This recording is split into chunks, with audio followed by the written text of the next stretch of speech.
자, 여러분들 안녕하세요. 자, 지난 시간의 뒤를 이어서 오늘은 대한민국 임시정부가 어떻게 수립되었었는가에 대한 내용에 대해서 수업을 진행을 하도록 하겠습니다. 자, 지난 시간에 바로 3.1운동에 대해서 이야기했었죠. 이 3.1운동은 민족의 그런 독립의 의지가 만천하에 완전히 펼쳐진 그런 상황을 말하는 것입니다. 자, 그렇기 때문에 바로 그 의지에 바로 우리나라의 독립운동가들은 엄청나게 공부가 됐었어요. 자, 그래서 그런 것일까요? 바로 첫 번째, 이 3.1운동이 딱 터지자마자 첫 번째 바로 이 전 세계 각 지역에 있었던 그런 많은 독립운동가들은 이제 몇몇의 군대를 중심으로 해가지고서 바로 뭉치게 됩니다. 그리고 자체적으로 정부를 꾸리게 되죠. 그 첫 번째가 뭐냐면 연해주 지역이 있었어요. 자, 이 연해주 지역의 경우에는 바로 우리나라가 이렇게 있으면 바로 이쪽이 연해주 지역에 해당됩니다. 이쪽은 예전에 여러분들 선생님이 수업 시간에 얘기하기는 했었는데 바로 러시아가 새롭게 차지했었던 땅이라고 얘기했었죠. 바로 이 땅의 경우에는 중국의 간섭도 받지 않고 이 일본도 러시아가 무서워가지고서 이 땅 쪽에서는 함부로 이제 건드리지 않는 그런 모습이 있었던 것입니다. 때문에 이 지역으로 많이 넘어갔었던 우리나라의 동포들이 이때 당시에 3.1운동을 맞이해가지고서 자체적으로 이 대한국민의회라고 하는 이제 정부를 하나의 정부의 모습을 띈 단체를 구성하게 됩니다. 당시 지역은 연해주긴 하지만 연해주 지역에서 이 정부를 만든다고 했을 때 만주 지역에서 살고 있었던 우리나라의 몇십만이 넘는 그런 사람들은 전부 다 이때 당시에 이 연해주 지역의 이 정부를 바로 자신들의 정부라고 여기는 경향이 되게 컸겠죠. 때문에 이걸로 인해 가지고서 대한국민의회가 하나가 이제 반듯하게 쓰게 됐는데, 그런데 이때 당시에 바로 세계 제2차 대전이 1차 대전이 끝났잖아요. 세계 제1차 대전이 끝나게 되면서 그러면서 이 종전 협상을 내리는 과정 중에서 바로 우리나라의 독립에 대한 내용이 나온다고 한다면 잘하면 손안들고서 바로 우리나라가 일제에게서도 독립할 수 있는 기회를 얻을 수 있을 거라고 이때 당시에 민족 지도자들은 생각을 했던 겁니다. 때문에 이분들은 이때 당시에 바로 중국의 상하이 지역을 건너갔어요. 상하이 지역 건너가지고서 일부 분들이 바로 상하이 지역에 건너가서 신한청년단이라고 하는 단체를 구성합니다. 그렇게 하고 나서는 거기에다가 이때 당시에 국내에서 3.1운동이 터지게 되자 아예 이때 당시에 세계 제1차 대전의 종전협상인 파리 강화회의에 바로 신한청년당의 대표로 파견했었던 김규식 선생을 아예 그냥 우리나라의 상하이 지역에 설립된 바로 대한민국 임시정부라고 하는 것을 하나 만들고 이 대한민국 임시정부의 대표로서 김규식 선생을 그냥 그대로 인정을 해버리자라고 하는 그런 얘기를 하게 됐었어요. 자, 이렇게 되게 됨에 따라서 당시에 상하이 지역에 바로 대한민국 임시정부가 설립을 하게 되고, 그 다음에 바로 이때 당시에 이 파리 강화회의로 파견됐었던 김규식 선생을 대한민국 임시정부의 대표로서 그대로 인정을 해주게 됩니다. 근데 왜 하필 상하이냐? 이 상하이 지역은 당시에 전 세계의 많은 공사관들이 여기 가득 모여있던 곳이었어요. 근데 이게 왜 중요하냐면 당시 이것 때문에 중국은 이 지역은 아예 중국 정부가 건드릴 수가 없거든요. 즉 상하이 지역을 조계지역 중국 정부에게 빌려가지고서 사용하고 있었던 각국의 공사관들 그 하나하나는 전부 다가 바로 뭐냐면은 그 공사관이 대표하는 나라의 영토라고 생각하면 됩니다. 만약에 일제가 중국 정부에게 압력을 집어넣어가지고서 우리나라의 독립운동가를 체포를 하고 싶어도 당시에 우리나라의 독립운동가들이 영사관이 몰려있는 이 조계지 지역으로 들어가게 된다고 한다면 중국 정부도 함부로 손쓸 수가 있는 상황이 아니었던 겁니다. 그런데 하물며 이때 당시 일본은 더더욱이 중국 땅에 자기네들의 군대를 파견해가지고서 이 지역을 점령한다, 이것도 더 말이 안 되는 소리가 되는 거죠. 그렇기 때문에 이때 당시에 일제는 당시에 상하이 지역에 대한민국 임시정부가 만들어진 것을 보고도 그냥 두고 볼 수밖에 없는 상황이 됐던 것입니다. 거기다가 더불어서 상하이 지역에 각국의 공사관들이 많이 몰려 있으니까 바로 여기다가 정부를 만들게 된다고 한다면 외교를 통해 가지고서 우리나라의 독립을 한번 꾀해볼 수도 있지 않을까라고 하는 기회를 엿보려는 생각이 여기에 숨어 있다고 볼 수 있겠죠. 그래서 이때 당시 상하이 지역에 대한민국 임시정부가 만들어지게 됩니다. 그리고 이 양쪽에서는 서로가 우리가 더 정통성이 있다, 그 다음에 우리가 더 독립에 유리하다, 이걸 가지고서 굉장히 치열하게 싸움을 벌이게 됐었어요. 자, 그런데 이제 문제가 뭐가 있었느냐. 갑자기 누구도 생각을 하지 못했던 그런 상황에서 바로 그때 당시 대한민국이 아니죠. 조선의 그 한성, 서울 지역에 웬 전단지가 하나 뿌려진 겁니다. 전단지의 내용에서는 바로 대한민국 한성 정부가 설립되었고 대통령은 누구고 막 이렇게 써 있는 거예요. 자, 문제는 뭐냐면 그 한성 정부가 실체가 진짜 있는지 없는지 우리는 잘 모릅니다. 모르는데 문제는 뭐냐? 만약에 한성 정부가 진짜 있다고 한다면 해외에 나가 있는 대한민국 임시정부 의미가 없겠죠. 또 하나, 대한국민의회 휘하의 영향력을 발휘할 수 있는 지역의 사람들이, 백성들이, 대한민국 이 사람들이 수십만 명이라고 하더라도 대한민국 전체하고 비교할 수는 없는 거 아니에요? 그러다 보니까 여기에 그만 충격을 받았던 대한민국 임시정부, 대한국민의회는 한성정부가 성립된다고 한다면 거기 같이 들어가려고 했었어요. 근데 이제 문제는 뭐냐면 한성정부에서 바로 대통령과 그 다음에 각계의 장관으로서 임명되었다고 여겨지는 사람들조차도 자기가 한성정부의 진짜 대통령이 됐는지 장관으로 임명됐는지 잘 모르는 거예요. 그런 상황에서 이때 당시에 바로 이 한성정부가 정통성 확실하게 있긴 있는데 그런데 조직망이 그렇게 활달하게 있다고 얘기할 수는 없다고 생각했었던 바로 이 대한국민의회와 대한민국 임시정부는 드디어 협상을 벌이게 됩니다. 즉 한성정부에 참여하기로 이제 예정되어 있었던 바로 그 인물들과 같이 접촉을 하게 되고, 그 다음에 그 중에 이제 대한민국 임시정부에 포함됐던 사람들과 대한국민의회에 포함됐던 사람들도 같이 있었는데, 바로 이 사람들은 그때 당시에 다음과 같은 약속을 하게 되는데요. 지금부터 바로 기존에 있었던 대한민국 임시정부를 해체하고, 그 다음에 대한국민의회도 해체한다. 그리고 한성정부도 같이 해체한다. 다만 한성정부의 정통성을 이어가지고서 바로 지금 당장은 독립을 하기에 훨씬 더 유리한 지역이 바로 중국의 상하이 지역이라고 볼 수 있기 때문에 상하이 지역에다가 임시정부를 두도록 한다. 예전에 대한국민의회에 있었었던 대표자들의 일부가 바로 이 상하이 임시정부에 같이 참여해가지고서 통합된 독립운동을 지휘하는 지휘부로서 만들게 된다라고 하는 것에 대해서 이제 합의를 보게 됩니다. 그렇게 해가지고서 완성됐던 것이 바로 여러분이 잘 알고 있는 대한민국 임시정부라고 하는 것이에요. 자, 내용을 보면 다음과 같습니다. 별표 하나. 배경에서는 3.1운동 이후 성립된 연해주 밑줄 치겠습니다. 연해주 밑줄 대한국민의회 박스. 서울에서는 빈칸을 적겠습니다. 한성정부. 그 다음에 상하이 지역에서는 상하이 대한민국 임시정부에다 박스 쳐주세요. 자, 그 다음에 자, 별표 2개 쳐줍니다. 대한민국 임시정부 수립 별표 2개. 자, 요거에서는 자, 동감 1번 일제의 영향력 하에 있지 않고 자, 외교에 편리한 빈칸에 적겠습니다. 상하이에 바로 수도를 정합니다. 동감 2번.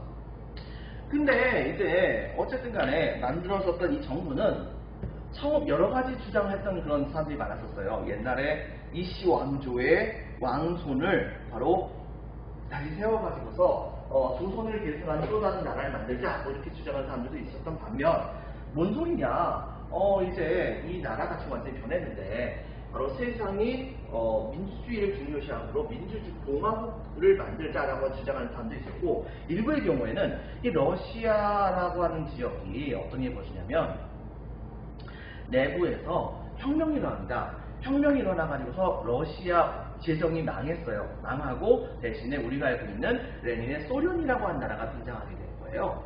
이 공산주의를 이제 국가의 통치 이념을 삼는 그런 나라가 등장이 된 겁니다. 바로 이 사회주의의 영향을 받아가지고서 그래서 이제 국가를 만들자라고 하는 그런 사람들도 있기도 했었고요. 바로 이런 사람들이 한 자리에 모여가지고서 임시정부를 만들었던 게 얼마나 복잡하겠습니다만은 그렇지만 결과적으로는 결론은 어떻게 됐었느냐? 바로 공화주의 국가를 만들고, 즉 대통령이 있고 그 다음에 왕이 존재하지 않으며 의회가 있고 삼권 분립의 원칙에 따라서 바로 국가를 통치해 나가는 그런 형태의 통치 조직인 바로 민주공화주의 국가를 만들자라고 결론을 내리게 됩니다. 근데 여기에서 굉장히 의외의 인물이 한 명 등장하게 돼요. 그 사람의 이름은 누구냐면 이승만 박사라고 하는 사람입니다. 우리나라 대표로 우리나라 최초의 그 박사 1호라고 불리는 사람이죠. 자, 이 이승만 박사라고 하는 분은 나름대로 개화파 계열직에 해당되는 사람으로서 활동을 되게 많이 했던 사람이기는 한데, 그런데 당시에 미국으로 건너간 다음에 독립운동을 하셨던 것은 분명히 맞아요. 그런데 이때에 우리나라 사람들이 굉장히 뭐라고 할까, 그 독특한 그런 형태의 소문이 돌게 됩니다. 그것은 바로 뭐냐면 바로 이승만 박사의 대학교 시절의 스승이 그때 당시에 바로 미국의 대통령이었다는 거죠.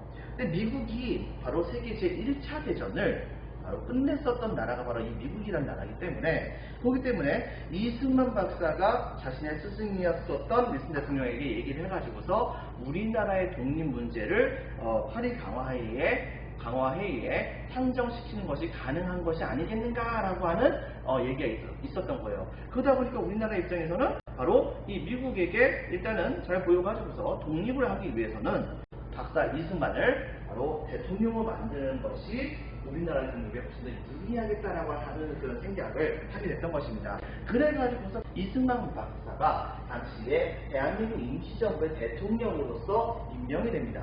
임명이 돼가지고서 거기서 이제 활동을 하시게 되는 상황이었던 것이에요.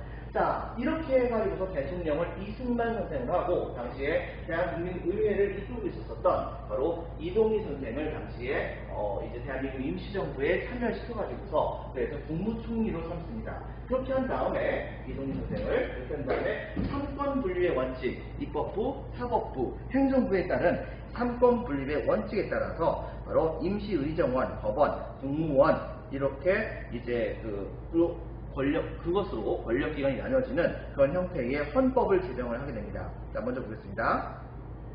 동감 1번, 일제의 영향력 하에 있지 않고 외교에 편리한 빈칸을 쓰겠습니다. 상하이의 수립. 동감 2번, 임시대통령 누구라고요? 바로 그쵸, 이승만 선생입니다. 그 다음에 국무총리는 이동희 선생으로 임명을 하게 됩니다. 동감이 2번 거기까지. 동감이 3번은 삼권 분립에 기초한 헌법 제정, 임시의정원, 법원, 국무원으로 나뉘어진 그런 삼권 분립의 원칙에 따라서 헌법을 제정하는 모습을 보여줬고, 동감이 4번 공화제 정부를 채택해야 됩니다. 근데 이 민주공화제 정부라고 하는 것 자체가 우리나라의 역사에서 단 한 번도 존재한 적이 없었어요. 근데 이때 당시에 이걸 만들게 되면서 이 대한민국 임시정부는 우리나라 최초로 민주공화정 정부를 수립하게 되었다라고 하는 타이틀을 거머쥐게 되었다 볼 수 있겠죠. 그래서 빈칸에 적겠습니다. 우리나라 최초의 빈칸에 적겠습니다. 민주공화정 정부 적어주세요. 다음 페이지 보면 다음과 같습니다. 자, 주요 활동을 보면 어떤 활동을 하실 수가 있냐. 먼저 활동에서는 이제 정부가 만들어졌으면 하부 조직이 있어야 될 거 아니에요. 당시에 바로 이 우리나라의 국민들에게까지 영향력을 줄 수 있는 그런 사람들을 새롭게 이제 뽑게 됩니다. 대표적으로 봤을 때에 이 조직을 만들게 되는데, 그 대표적으로 봤을 때 바로 이 연통제라고 하는 것하고 그 다음에 교통국이라고 하는 것을 이 당시에 만들게 됐던 것이에요. 자, 이 연통제라고 하는 것은 바로 어떻게 했냐면 우리나라의 내부 지역으로 대한민국 임시정부의 행정기구를 몰래 잠입을 시킨 겁니다. 그렇게 해가지고서 일정 정도에 해당하는 행정 단위별로 그 지역을 대표하는 관리까지 나름대로 뽑은 거예요. 뽑아가지고서 그 지역에 살고 있는 그런 사람들에게 독립 자금으로서 세금 형식으로 이제 사람들에게 돈을 일부 받고, 그 다음에 그런 돈 같은 경우를 이 연통제 이후에서 돈을 받고, 그 다음에 두 번째 바로 그렇게 받았던 돈들과 그 다음에 독립운동에 기부를 하는 그런 사람들의 돈, 이런 자금 같은 것들을 동그라미 1번 연통제, 동그라미 2번 교통국, 이 교통국이라고 하는 곳을 통해 가지고서 국내 상황에 대한 연락과 그 다음에 또 한 가지 정보라든가 독립운동 자금 같은 것을 전달해주고 전달받는 그런 모습을 보여주게 됩니다. 일제가 통치를 하고 있는데 그 안에다가 대한민국 임시정부의 행정기구가 몰래 잠입해서 설립됐다는 것은, 이것은 엄청난 일인 겁니다, 여러분들. 이때 당시에 한반도 북부 지역이 그런 영향력 하에 있었다고 하니까, 그러니까 이게 얼마나 대단한 겁니까? 자, 그렇게 한 다음에 두 번째 바로 뭘 했었냐면 외교 활동으로 파리 강화 회의에다가 독립 청원서를 제출합니다. 그때 당시에 신한청년당의 대표로 이제 나갔었던 김규식 선생을 아예 파리에 현재 있는 상황에서 그대를 바로 대한민국 임시정부의 이제 그 대표로서 바로 여기에 이 파리 강화 회의에 파견한다라고 임명을 해가지고서 바로 이 김규식 선생은 대한민국 임시정부의 대표의 자격으로 독립청원서를 제출하는 모습을 보여주게 됐던 것이죠. 이건 실패하긴 했었지만요. 자, 적겠습니다. 동그라미 1번 파리 강화 회의에 파리에 파견된 김규식을 통해 바로 파리 강화 회의에 독립 청원서를 제출합니다.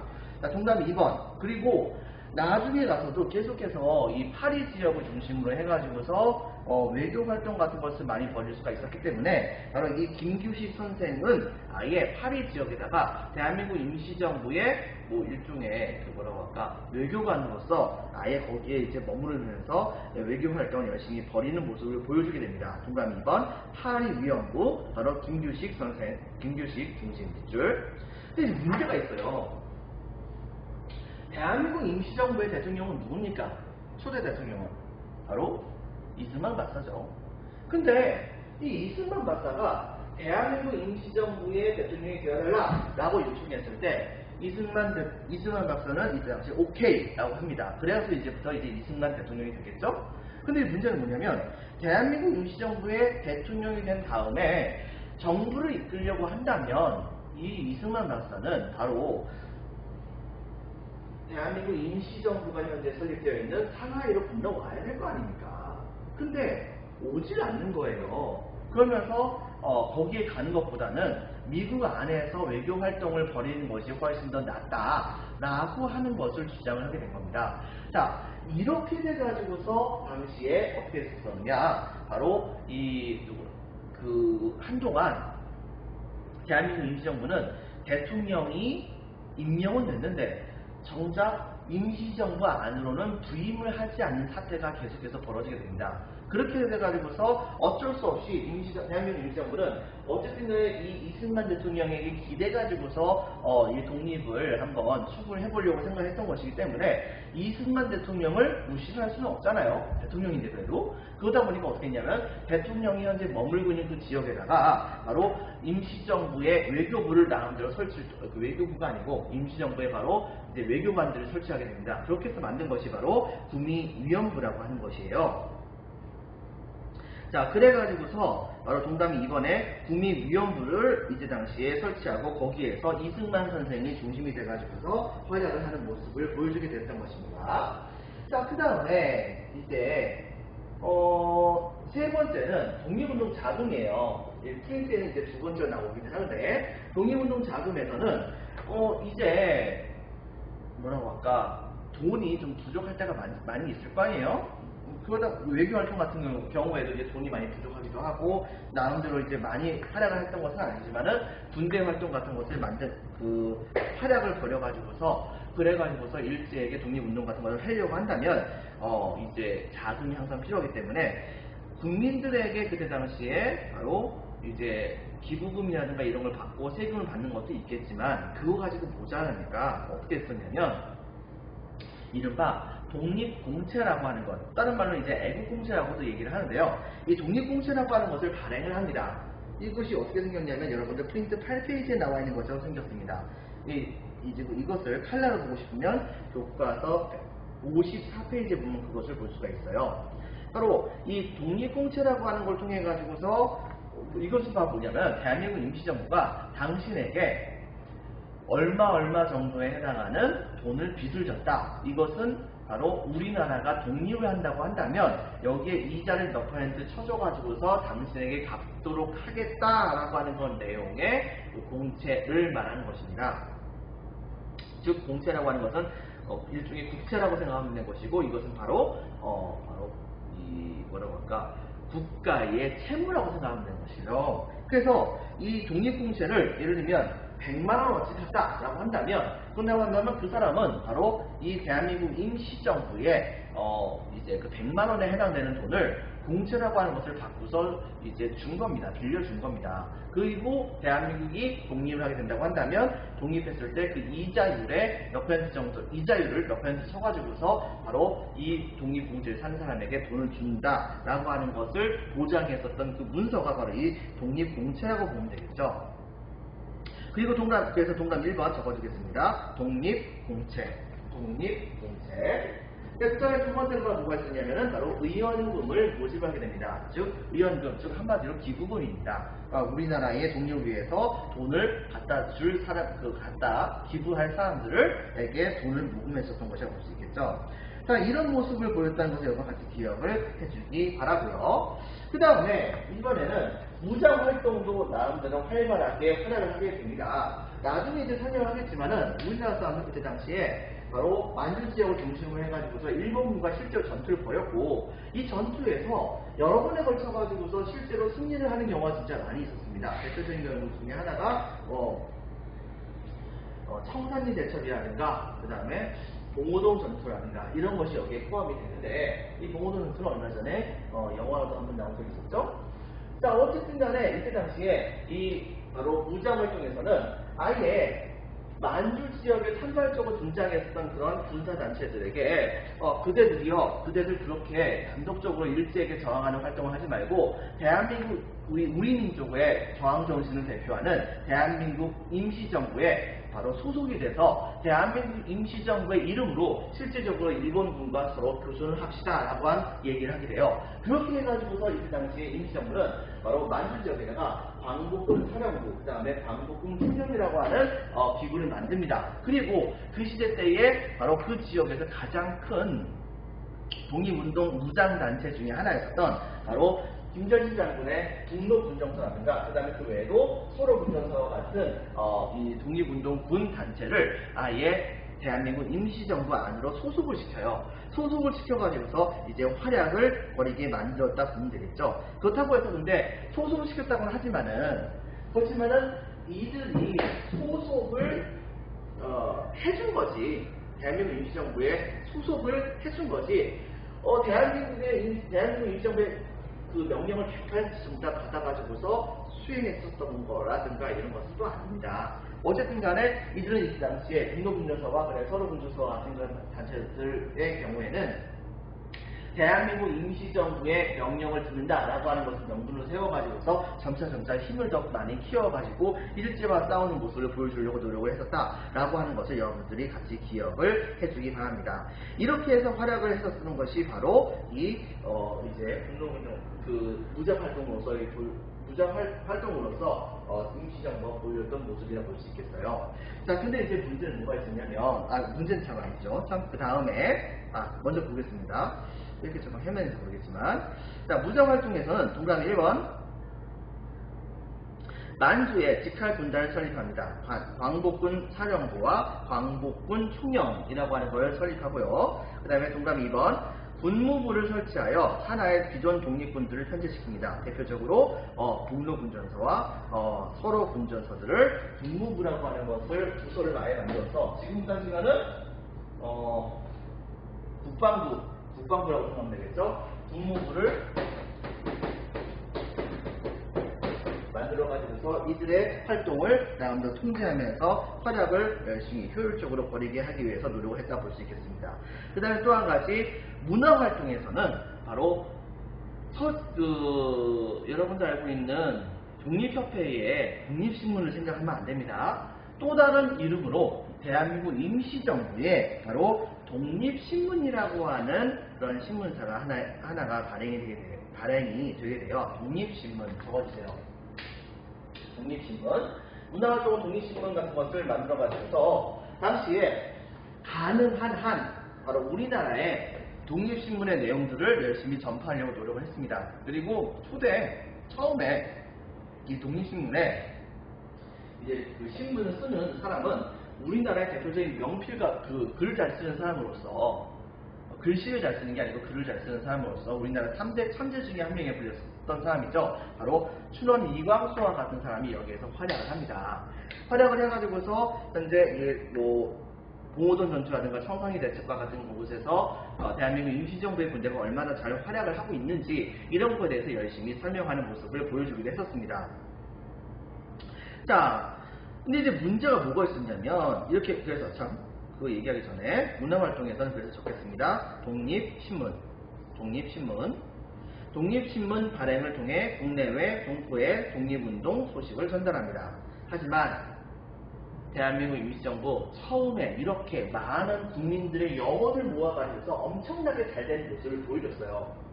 근데 이게 또 가능했던 이유 중에 하나가 3.1운동이 터지면서 이때가 우리나라의 하부 조직에 대해서, 우리나라의 민중에 대해서 장악을 제대로 하지 못하니까 그 틈을 타가지고서 연통제와 같은 그런 우리나라 국내에 이제 세금을 거둘 수 있는 조직, 행정 조직 같은 것이, 임시정부의 조직 같은 것이 침투할 수가 있었던 것이죠. 근데 문제는 뭐냐? 시간이 흘러가면서 드디어 일본이 좀 정신 차렸습니다. 그래가지고서 여러분들 알죠? 일본은 바로 1920년대에 이른바 문화 통치라고 하는 것을 벌이게 됐었고, 이 문화 통치를 통해 가지고서 우리나라 사람들에게 잘 대해준다고 얘기는 했었지만 실제로는 헌병경찰 같은 경우에는 헌병경찰은 보통 경찰로 바꾸긴 했으나 바로 그 숫자를 엄청나게 많이 늘리게 됨으로써 조선인에 대한 감시를 더 자세하게 하게 되고, 거기다 플러스 조선인 헌병 순사 보조원, 즉 경찰 보조원들을 많이 뽑아가지고서 우리나라의 독립운동에 대한 감시를 훨씬 더 많이 하게 되거든요. 자, 이렇게 하는 과정 속에서 그만 연통제의 조직이 일부가 발각이 됩니다. 발각이 되다 보니까 자연스럽게 바로 국내에 있었던 대한민국 임시정부의 바로 세금을 거둘 수 있는 그런 행정 조직 자체는 얼마 후에 몇 년 지나지 않아서 빠르게 무너지게 됩니다. 당연히 바로 교통부에 할 일이 그다지 많이 있었던 것은 아니겠죠. 그래도 각각 이제 기부금 같은 것이 올라오게 된다고 한다면 그런 기부금을 대한민국 임시정부에게 전달해주는 모습을 보여주기도 했었는데요. 자, 동그라미 1번입니다. 그래서 자, 한계에서는 한 개 좀 중요합니다. 별표 2개. 연통제와 교통국 붕괴. 자, 그 다음에 동그라미 2번. 외교 활동의 성과 미흡. 무슨 말이냐? 여러분들, 대한민국 임시정부의 노선은 뭡니까? 무장 독립투쟁입니까? 아니면은 바로 외교를 통해서 독립을 하자고 주장했던 것입니까? 정답은 두 번째죠. 외교를 통해서 독립을 하자. 즉, 파리 강화 회의에 대한민국 임시정부의 대표를 파견해서 그래서 조선의 상황을 알려가지고 국제사회의 동정을 받아서 그래서 우리나라를 독립시키자. 이것이 목표였단 말이에요. 그런데 그렇게 해서 외교에 그렇게 신경을 많이 써가지고 굉장히 강화시키는 김규식 선생을 거기다가 파견해서 적극적으로 활약을 하게 하려고 노력을 했는데 바로 이 파리 강화회의가 아무런 성과 없이 끝나게 됩니다. 여러분들, 이것이 딱 끝나게 되자 대한민국 임시정부는 충격을 받을 수밖에 없는 거예요. 지금까지 외교를 통해서 활약을 하면은 독립할 수 있을 거라고 생각했는데 이 파리 강화회의가 아무런 성과 없이 끝나게 되자 외교를 통한 그런 이제 그 투쟁 방식은 잘못됐다고 생각을 하는 사람들이 많아지게 된 거죠. 처음에는 비판을 많이 했었지만 외교를 통한 그런 독립이 유력했기 때문에 많은 그런 독립운동가들은, 다른 생각을 갖고 있는 독립운동가들은 일단 외교를 통해서 독립을 한번 해보자고 해서 그동안 가만히 있었는데, 그런데 실제로 이것이 실패하게 되자 이때 당시에 이 임시정부에게 따지게 되는 겁니다. 아니, 외교를 통해서 독립을 한다며. 근데 왜 외교를 통해서 독립을 전혀 하지 못해? 이렇게 하면 막 따지게 되고, 더 웃긴 것 중에 하나는 그때까지도 이 이승만 대통령은 바로 임시정부에 돌아오질 않았었어요. 잠깐 들어왔다가 얼굴만 비치고 살짝 그냥 나가거나 이랬었던 겁니다. 이렇게 되니까 어떻게 이게 말이 되느냐 라고 하면서, 그러면서 이제 이 이승만 대통령을 아예 쫓아내버리고 다른 사람 대통령 만들자라고 하는 운동이 막 벌어지기 시작을 하게 된 거예요. 이 소식이 딱 들리게 되자 이승만 대통령은 재빨리 귀국을 하게 됩니다. 근데 문제는 뭐냐? 이미 이 대한민국 임시정부에는 다음과 같은 얘기가 있었어요. 이른바 이승만 대통령이 다음과 같은 그런 일종의 글을 자신의 스승이었던 밀슨 대통령에게 보내긴 했었었는데, 무슨 말을 했냐면 이렇게 얘기합니다. 대통령 각하, 지금 현재 조선의 민중들은 엄청난 탄압을 당하고 있습니다. 일제에게 짐승과 같은 대우도 받지 못하는 그런 모습으로 있다 보니까 우리나라의 그런 상황을 불쌍히 여겨서 우리나라를 좀 독립을 시켜주세요. 뭐 여기까지는 그래도 그럴 수도 있어. 인정할 만합니다. 근데 그 다음에 뭐라고 얘기했냐면 이렇게 얘기해요. 바로 지금 만약에 지금 당장의 독립이 우리나라의 백성들의, 우리나라 국민들의 그런 수준이 좀 낮아가지고서 힘들겠다라고 생각한다면, 그런다고 한다면 어쨌든 간에 일제의 통치는 벗어나게 좀 해주세요. 바로 국제연맹, 즉 여러분들 알고 있는 그 국제연맹이죠. 이 국제연합의 전신입니다. 국제연맹이 우리나라를 몇십 년 동안, 10년인가? 그동안 우리나라 통치를 대신 해주고, 그렇게 한 다음에 우리나라에 바로 독립할 수 있는 수준이 됐을 때 바로 우리나라를 독립시켜주세요라고 하는 이른바 우리나라의 독립을 청원하는 글을 이때 당시에 미국의 대통령에게 갖다 줬었었는데, 이 전문이 밝혀지게 된 겁니다. 자, 이렇게 되게 되자 우리나라의 독립운동가들은 한마디로 엄청난 충격에 빠지게 돼요. 그 충격은 무엇이냐면 바로 이것입니다. 아니, 이 우리나라가 지금 당장 독립하는 것이 중요한데, 그런데 지금 현재 바로 이 대통령이 한 사람이 우리나라의 독립을 하게 해달라고, 자, 우리나라의 독립을 하게 해달라고 바로 지금 현재 우리나라를 미국에게 혹은 국제연맹의 식민지로 갖다 바치는 것이 아니겠는가 하고 이렇게 의심하게 된 겁니다.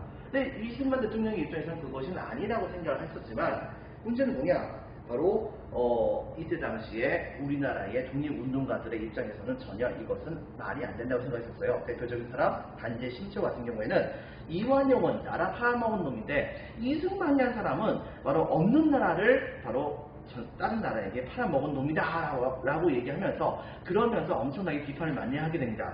이것 때문에 바로 국민대표회의라고 하는 회의가 이때 당시에 조직이 되게 됩니다. 그리고 이전에는 또 어떤 게 있었냐면, 소련이 약소민족의 독립을 적극적으로 지원해주겠다. 근데 대신에 공산주의를 좀 통치 인용을 받아달라. 뭐 이런 식의 요구가 있었던 것 같아요. 그래가지고서 이때 당시에 우리나라가 독립운동을 한다고 했을 때 소련 쪽에서 우리나라에게 독립운동 자금을 몇십만 루블에 해당하는 그런 돈을 이때 당시에 줍니다. 그런데 이제 문제가 뭐가 생기게 되냐면, 이때 당시에 바로 이 몇십만 루블에 해당하는 그런 돈을 이동희 선생이 대한민국 임시정부에게 이것을 갖다 줬어야 됐어요. 즉 그 돈을 직접 받아온 사람이 이동희 선생이거든요. 근데 문제가 뭐냐? 이 이동희 선생이 딱 보니까 대한민국 임시정부 내부에서 파벌이 되게 많은데, 이 돈을 그냥 임시정부에게 주게 된다고 한다면 자신의 바로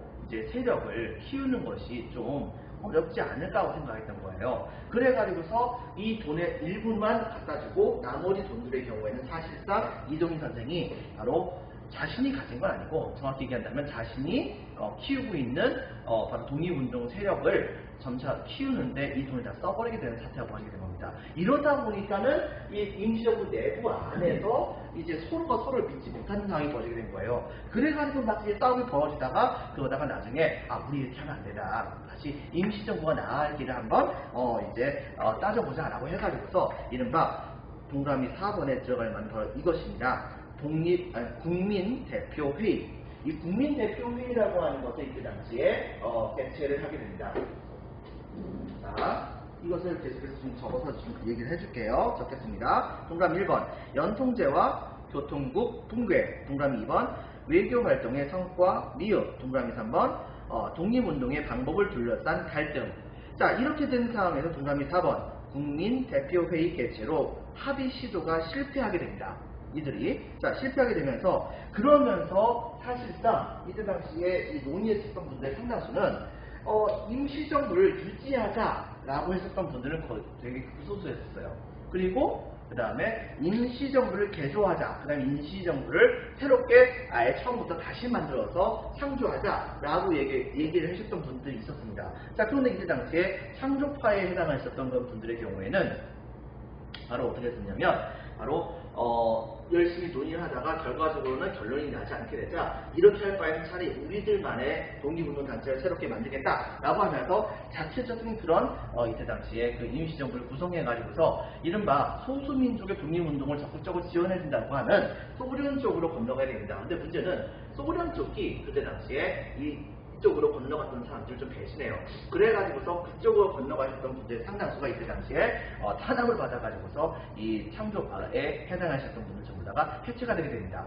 그리고 개조를 하자라고 주장하셨던 분들의 경우에도 이렇게 독립운동을 주장하셨던 분들이 떨어져 나가게 되자 세력이 되게 약하게 되게 됐었던 임시정부를 가지고서 무슨 놈의 활동을 하겠느냐라고 하면서 각자 독자적으로 일제에게 저항하겠다라고 하면서 이분들도 떠나가게 돼요. 그래가지고서 말은 임시정부긴 한데 사실상 각 부의 관료들, 각 부의 장관들 자체를 임명하기도 어려울 정도로 그 임시정부의 조직의 규모가 엄청나게 축소를 하게 됩니다. 말 그대로 임시정부 최악의 바로 암흑기가 시작이 되게 됐던 것이죠. 근데 바로 그 암흑기의 임시정부를 이끄셨던 분이 자칭 바로 이제 뭐라고 할까 임시정부의 문지기가 되고 싶소라고 하면서 거기까지 오셨었던 분이었었죠. 바로 여러분들이 굉장히 존경해 마지 않는 왜 이분이 우리나라 지태의 주인공이 없는지 지금도 궁금한 그분이죠. 바로 김구 선생 그리고 그 외에 이시영 선생 같은 분들이 중심이 돼가지고서 임시정부는 간신히 명맥만을 유지를 하게 되었습니다. 자, 그래서 적겠습니다. 맨 마지막에 김구 적겠습니다. 김구와 이시영 등을 중심으로 독립운동 지속 밑줄 짝 칩니다. 김구라고 적어주세요. 이렇게 되면서 바로 이때 당시에 이 운동은 이제 임시정부의 활동은 한동안 잠깐 좀 침체기로 접어들게 됩니다. 자, 여러분들 오늘은 여기까지 하는 것으로 하겠습니다. 수고 많으셨습니다. 감사합니다.